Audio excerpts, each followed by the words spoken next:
This is Officer Dan and friends back at you with another Gktech how-to. This time we're tackling our axle spacers. These smallish UFO discs come in a non-black package which we are currently wiggling right in front of your very face. Unwrapping these little dudes shows us our CNC billet machined amazingness with all of the recesses to make this thing up perfectly on the inside of your own wheel bearing, which obviously we'll be showing here in a moment. Now why on earth would you want these? Well, you may be running a non-standard diff and or axle combo, you may have a super slammed car, or most commonly if you're using a dual caliper bracket such as this one right here, the hub gets spaced out leaving you with less hub engagement and can be a point of failure that you don't need in your life. Man, I know those feels, dump truck dude.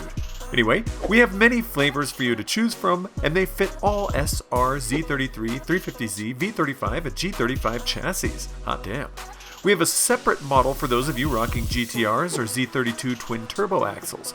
So, make your time and choose the correct version for your setup and wheel bearing combo. Now size-wise, these also come in 5, 10, and 15 millimeters, which we'll explain how to pick shortly. Enough gabbing, it's install time. First things first, jack your whip up and safely let it down onto some ramps or blocks. We want to measure with the suspension loaded. Now unbolt your axles from the diff flange and make sure the axle itself is casual and relaxed while sitting as horizontal as possible. This is its longest length. Now measure the gap you have, in our case, 10 millimeters.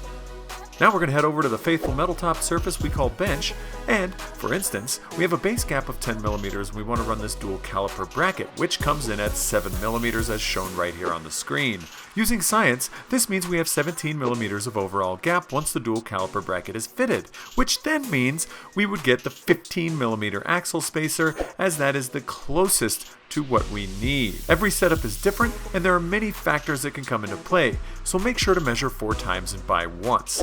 You do want a couple of millimeters of wiggle room to keep the axles from binding, which is needed to compensate for bearing deflection during hard cornering and just fully osboing it around the track. My god, Freddy, have you seen that man's jawline? Anyway, you would now want to install the step side of the spacer to the rear side of the bearing, ensuring that it fits snug in its new home. Then, you would slide the axle gently through, flip the nut around, install the washer, and zap that nut down, torquing to the specs shown on the screen here.